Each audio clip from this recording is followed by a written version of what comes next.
Hi, Tiger Craven Neely. I'm a retired teacher in California. I worked 30 years in California. I have a special ed credential, taught mostly in the elementary. I have taught junior high and high school in Hayward, Manteca, in Modesto. And I'm retired and I want to advocate for LGBT kids in the classroom, especially in our climate today, where it seems like there's a lot of misunderstandings, a lot of ignorance about the benefits of reading LGBT books in the classroom. So my goal is threefold: is to read a story, talk about some experiences being a gay teacher in the classroom, because I was actually in the closet for 15 years, out of the closet the second 15 years. And then just a reminder about LGBT guidelines in California and laws that affect LGBT kids. And with that, I'm going to read. This is Okay is Gay by Vincent Kirsch. And Vincent Kirsch has several other LGBT books out there that I haven't read, but I'm looking forward to reading them. Okay is Gay. This is okay. That's short for Olivia Kipling. Okay, the O is for Olivia, K is for Kipling. Okay is glad he met George. And they're running around with butterfly nets. Okay can't wait to tell everybody that they, can you see that? They belong together. I'm gay, says okay. And then the girl says, and you built a treetop fort with an elevator. She interrupted him. It's not what okay wanted to say. Okay tries again. I'm gay. And then his friend says, and badminton is your favorite sport.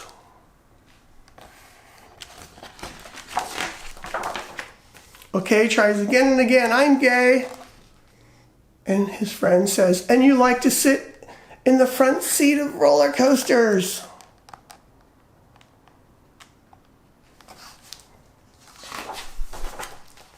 I'm gay. And his friend says, and you are excellent at drawing dragons. And you're going to be a pirate prince this Halloween.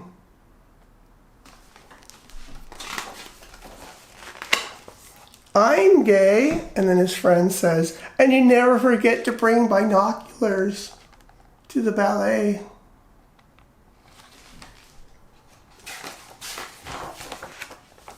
I'm gay, and his friend interrupts, and you collect dinosaur bones and keep them in your pocket. And you recently got a pet tarantula and named it Harry.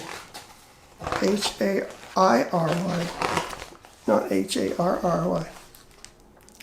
I am gay, and his friend says, and you know the spookiest story about a two-headed ghost.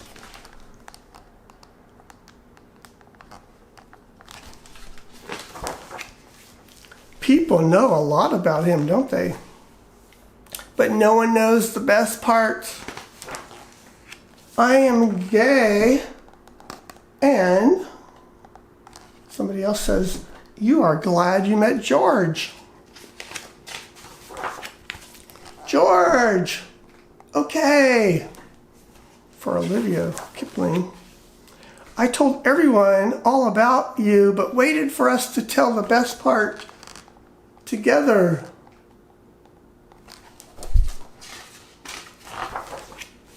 We belong together. And that is the best thing of all. And there's a big heart there. It's a wonderful story. Okay is gay. That's nice. Now I can imagine some people listening to that going, wait a minute, that's a little controversial. By the way, this part is not really for children.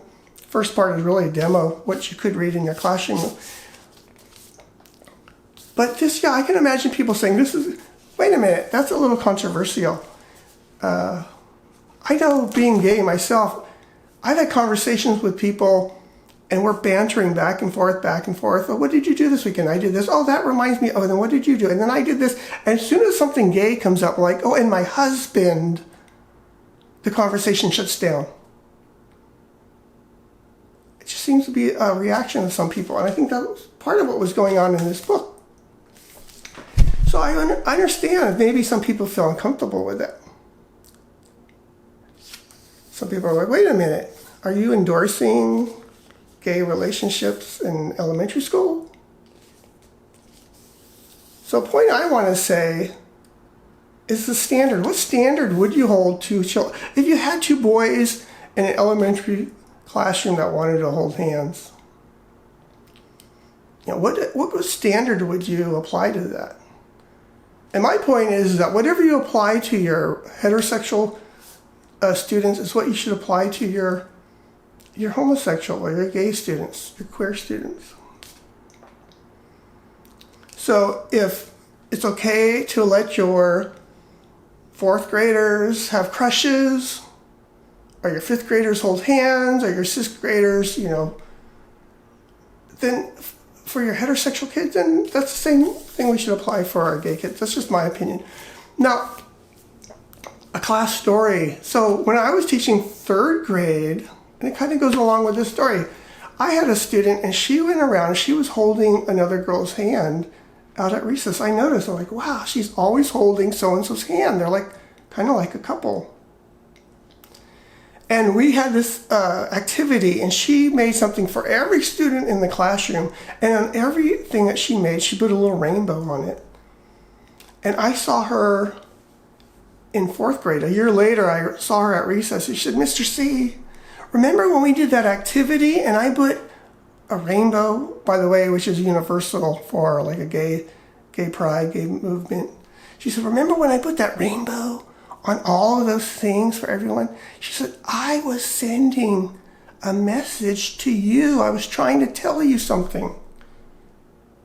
Now, what would a fourth grader who's holding another girl's hand at recesses and puts rainbows on everyone's material, and then comes back and says, I'm trying to tell you, what would you think she was trying to tell me?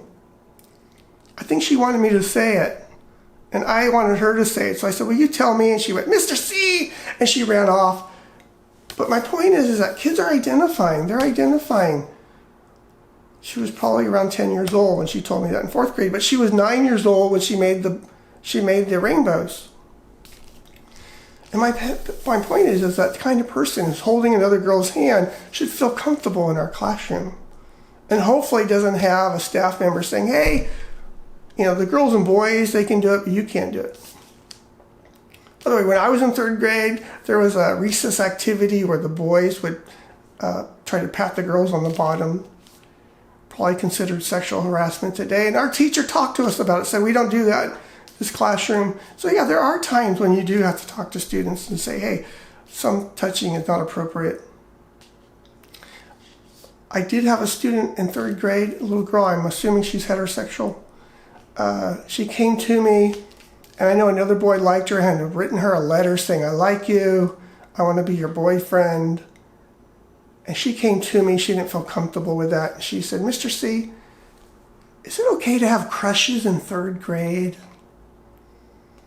And I said, well, I had crushes when I was in third grade.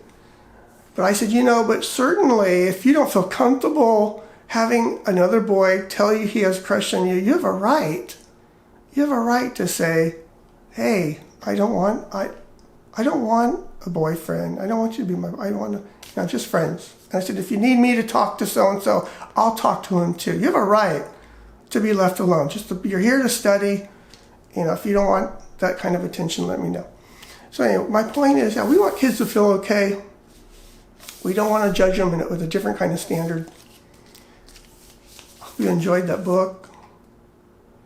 So I wanted to talk about the book, a story from the classroom, and just a reminder about California law. I wanted to talk about Assembly Bill 329. In California, My understanding is California Healthy Youth Act. I believe it changed names to the California Comprehensive Sex Education Law. California, it says that school districts are mandated to provide a once-a-year sex education curriculum in grades 7 and I think high school. But it also says that you're not required to teach sex education, in grades 4, 5, and 6. You don't have to. But if you do, it has to be, it has to align with Assembly Bill 329. It has to align with things like representing all sexual orientations and teaching the negative aspects of gender stereotyping and things like that. There are other things listed. I want to focus on that because when I was teaching, I remember I brought to the district's administrators' attention, they were updating the sex ed curriculum in grades 4, 5, and 6. And I said, I'm a gay teacher. I would like to be part of that committee and give you my unique perspective. And they shunned me, snubbed me, which was not okay, which was kind of discrimination. In my opinion, it is discrimination. But I said, also, I wanted to bring to your attention, I've been seeing these statistics on higher rates of suicide attempts of LGBT kids. And I wanted to just ensure in our district that we have some kind of suicide prevention for LGBT kids. And I was told, snubbed again. No. They said, no, we already have a suicide prevention for general kids, for all the kids. Tragically, the same season, that was the fall of 2015, a 15-year-old non-gender conforming was a girl, 15 years old, high school. She was the only girl on the wrestling team, the only girl who played football, and she flirted with another girl, which is what teenagers do. And the girl overreacted. This other girl overreacted. There was a physical skirmish. The district involuntarily transferred the student. She took her own life. She tragically committed suicide. But my point is, if that district, if they would have been teaching Assembly Bill